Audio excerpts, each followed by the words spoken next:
hold on. What's up, Hot Family? My name is Choi. I'm an automotive technician here at Honda Parts in McKinney. I've been in the industry for about 10 years. I went to Honda Pack program, which is a strictly Honda and Acura automotive program that gets you advanced for your master technician. After that, I got my master tech status at the Honda Training Center.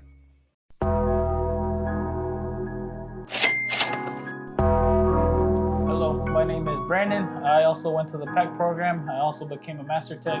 Last year, I also did get my ASC Master Tech certification. I have 7 years in the field currently. Why is your check engine light on? It could be for multiple reasons. Something as simple as your gas cap being loose, or something as drastic as a leaking head gasket. How often should you change your oil?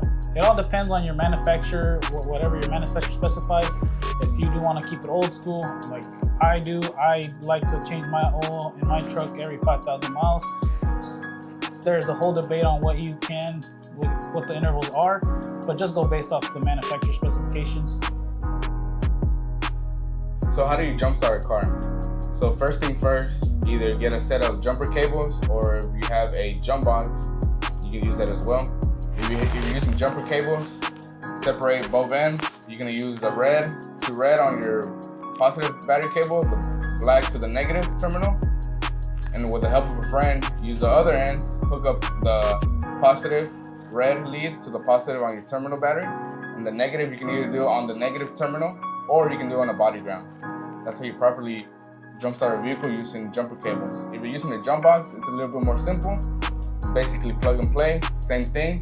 You can grab the red end and put it on your positive terminal and the black end on your negative terminal. If your vehicle somehow doesn't have the covers for the polarities, the positive or the negative, what you can do is look at the battery and you can see the positive sign and the negative. The positive sign is going to be your positive side terminal, and the negative is usually going to be your ground. So what does it mean if your vehicle makes a clicking noise? It can be multiple things. It can be, if it's from the outside, it can be, a loose suspension component, an axle that's going bad. There's a lot of different things that can go on, but also clicking noises can come from the inside. For example, air mix motors that do bind can cause a clicking noise. So it all depends on what your conditions are, but I do recommend have a technician look at it and diagnose it properly. Why is your car overheating? There can be multiple reasons as to why your car can overheat. Some of the main reasons is the vehicle just doesn't have enough coolant level, or your radiator fans aren't turning on at all. Now, those are some of the main ones. There can be other factors that do play in that scenario. For example, let's say you notice that your vehicle has no coolant and you don't find any leaks. Now, at that point, we are looking at possibly a bad head gasket, as the coolant is entering the cylinder chamber and causing the coolant to burn off. Or it could just be as simple as a leaking hose, a leaking water pump, thermostat housing's cracked. It could be as simple as that. But it all just depends. It would have to be looked at properly. Let's answer some questions from the comments, like this one.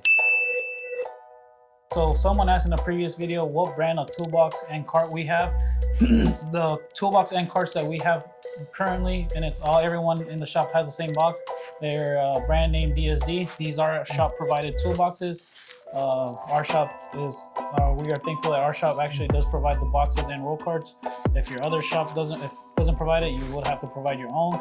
You can go anywhere from a cheap toolbox anywhere to an expensive toolbox, but in my opinion, you should get something in the mid-range, something enough to hold all your tools. How long do your brake pads last? It can be anywhere from 30 to 60,000 miles, depending on driving conditions. If you drive your vehicle fast, like my boy Brandon here, it can last 20,000 miles. If you like doing burnouts, you're gonna do 10,000 miles. So it just depends on driving conditions. Why is your car shaking when braking? So there's a couple reasons why it could be shaking. A couple of the main reasons are, one of the main reasons are, honestly, is your front brake rotors are warped. Whenever you brake, especially at highway speeds, is when you'll feel it. You'll definitely feel almost a vibration in the front of the vehicle, and you can also sometimes even feel it in the steering wheel, or also bad suspension components could cause that shaking when braking. How do you know if you have a bad battery or a faulty alternator? So more than likely, if you have a bad battery, you will have a slow crank or your lights will dim when starting. If you have a bad alternator, a red battery light or check charging system light will turn on your gauge.